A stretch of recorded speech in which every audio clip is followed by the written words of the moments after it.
You know how we're taught the Nazis were pure evil? Fanatics who came out of nowhere, built a war machine from nothing, and tried to conquer the world? Yeah, textbooks make it sound like Germany just bootstrapped itself into tanks and planes through sheer hatred. But what if I told you the real story isn't in Berlin? It's on Wall Street. A dozen American banks and corporations didn't just do business with Hitler. They built him, funded him, armed him, and kept the checks flowing even after American boys started dying. And the kicker? Some of them got richer during the war than before it. Stick around, because by the end, you'll see why your history teachers skipped this chapter, and why the same companies profiting from genocide are still running your world today. All right, let's rewind to 1933. Hitler just seized power. Germany's economy? Destroyed. The Treaty of Versailles crushed them with reparations. Hyperinflation in the 20s wiped out savings. Unemployment's at 30%. People are starving. The Reichsmark is worthless. And Hitler's promising to make Germany great again. But here's the thing nobody tells you.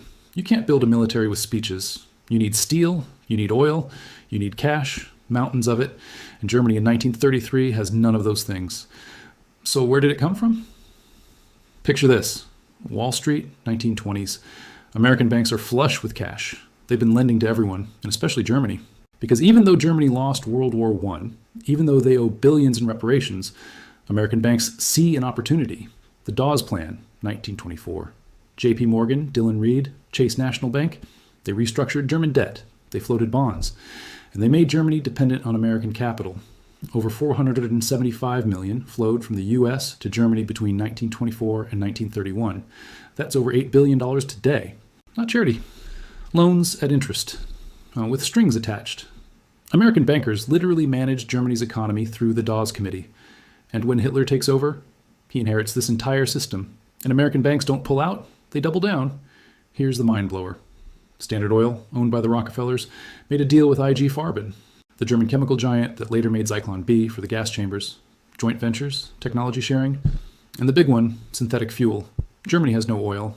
Zero. They're landlocked. No colonies. No access to Middle Eastern fields. So how did the Luftwaffe fly? How did Panzer tanks roll across Europe?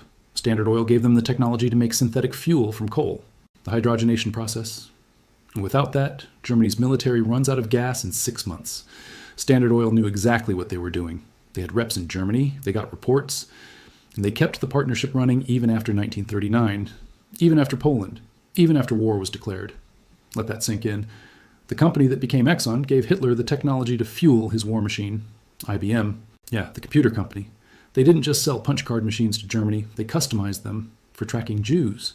Every concentration camp had IBM machines processing data, prisoner numbers, transport schedules, death counts, work assignments, who lives, who dies, all processed on IBM equipment. IBM's German subsidiary, De Homag, maintained the machines throughout the war, sent technicians, provided updates, and IBM headquarters in New York. They collected royalties. Every punch card sold, every machine leased, IBM got paid. An American company profited from organizing genocide. They didn't pull triggers. They just made mass murder efficient, industrial, trackable. And after the war, no prosecution, no consequences. They're still one of the biggest tech companies on earth. Ford Motor Company. Henry Ford was a raging anti-Semite, published a newspaper called the Dearborn Independent that blamed Jews for everything. Communism, banking, war. He literally published the Protocols of the Elders of Zion, a fake conspiracy text. Hitler loved him, kept Ford's portrait on his desk, called him an inspiration. And Ford's German factories, Ford Werke, they didn't stop production when war broke out. They ramped up, building trucks for the Wehrmacht, engines for German military vehicles, using slave labor from concentration camps. After America entered the war in 1941, Ford Werke was classified as a critical military contractor by the German government. And here's the insane part. After the war, Ford demanded compensation from the U.S. government for Allied bombing damage to his German factories. He wanted American taxpayers to pay him for damage done to plants building Nazi trucks. The audacity is breathtaking. General Motors. Their German subsidiary, Opel, made the trucks that carried Wehrmacht soldiers across Europe, made the engines for Luftwaffe planes. By 1939, Opel was producing half of all German trucks and 1/3 of all German armored vehicles. The blitzkrieg that destroyed Poland and France rolled on General Motors wheels. GM executives maintained control throughout. And after Pearl Harbor, when America's at war with Germany, GM's Opel factories kept producing. The company claimed they couldn't control foreign subsidiaries. Translation? We're making too much money to care. And after the war, GM sued the U.S. government for $33 million in damages to their German plants. wanted compensation for Allied bombs hitting factories, making Nazi war machines, and they won. Got paid. Chase National Bank, now JP Morgan Chase. In 1940, after the Nazis occupied Paris, Chase's Paris branch froze Jewish accounts, helped the Nazis liquidate assets, stripped wealth from families being sent to death camps. The bank operated in Nazi-occupied France until 1944, 3 years after Pearl Harbor. An American bank, helping Nazis steal from Jews, while American soldiers died liberating Europe. Documents surfaced in the 1990s, showing Chase executives knew. They got reports. They made decisions. And they kept the branch open, because it was profitable. DuPont sold chemicals to Germany. Union Banking Corporation, run by Prescott Bush, yes, future President George H.W. Bush's father, they held Nazi assets, financed German steel production. ITT Corporation sold communication equipment to the German military, had reps negotiating with Nazis throughout the war. And here's the kicker. These weren't rogue operations. These were board-level decisions. CEOs knew, shareholders profited, and the U.S. government looked the other way until public pressure became too loud. Let's talk numbers, because the scale is staggering. IG Farben used over 80,000 slave laborers from Auschwitz alone, worked them to death making synthetic rubber and fuel, and IBM's machines tracked every one of them. Ford Werke produced 78,000 trucks for the Wehrmacht. Opel made 29,000.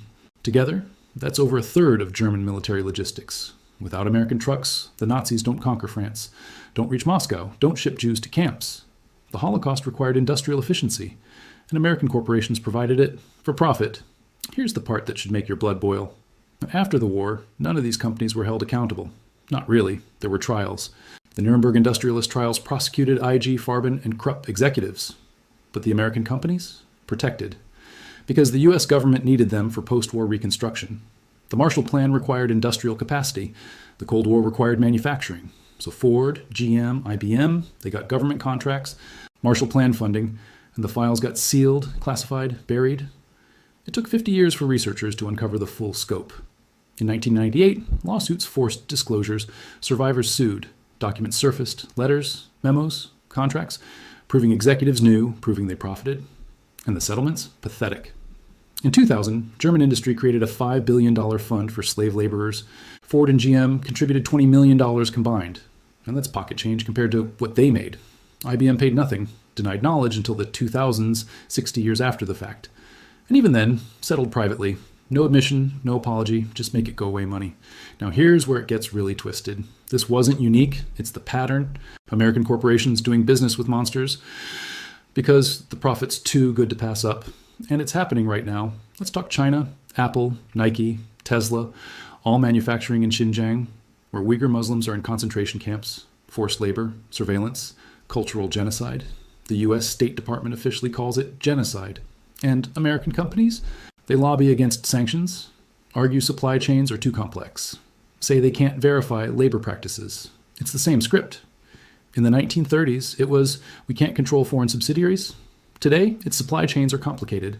Different words, same excuse, same profit motive. Apple made $365 billion in revenue last year. A chunk of that comes from Chinese manufacturing using forced labor. And they fight every attempt to regulate it. Google developed a censored search engine for China called Dragonfly. Would have filtered results, hidden Tiananmen Square, blocked human rights info. They canceled it after employee revolt. But the intent was clear. Access to 1 billion users is worth compromising on freedom. Facebook's algorithms were used to organize genocide in Myanmar. The Rohingya massacre, over 25,000 dead, was coordinated through Facebook posts. The company apologized, promised better moderation, and kept operating in Myanmar. Because shutting down means losing users, losing ad revenue. Oil companies do business with Saudi Arabia despite Khashoggi's murder, despite Yemen getting bombed with American weapons. Arms manufacturers sell to dictatorships. And tech companies build surveillance tools for authoritarian regimes. Cisco built the Great Firewall of China. Oracle sells database software to track dissidents. It's not identical to the 1930s, but the moral calculus is profit versus principles, and profit wins every time. Here's the brutal truth that no one wants to say out loud.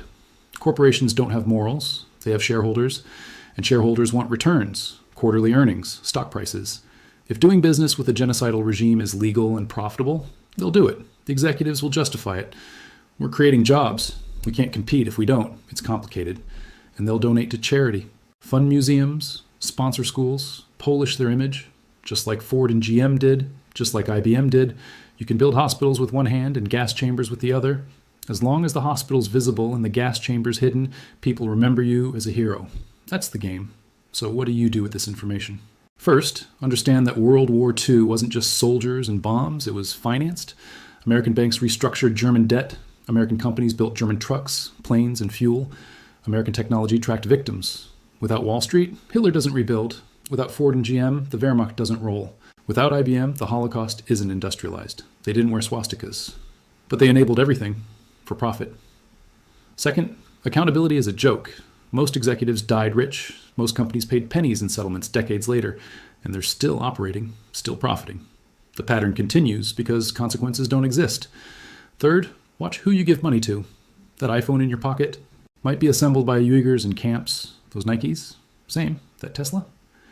Musk does business with Chinese surveillance firms. Your dollars fund this, not intentionally, but they do, and companies count on you not caring enough to stop. Fourth, this isn't conspiracy, it's documented. Congressional investigations, lawsuits, declassified documents. It's all public, but it's not taught, not discussed. Because the companies involved still have power, still lobby, still control narratives. If this is making you angry, if you're realizing your history class left out the most important part, good. Because this story doesn't end in 1945. It repeats. Different countries, different products, same profit motive, same excuses. And unless people know, unless this gets loud, it'll keep happening. So smash that like button if you're done with the sanitized version of history. Subscribe, because I'm not stopping here. There's more, way more. And comment what modern company you think is playing this game right now.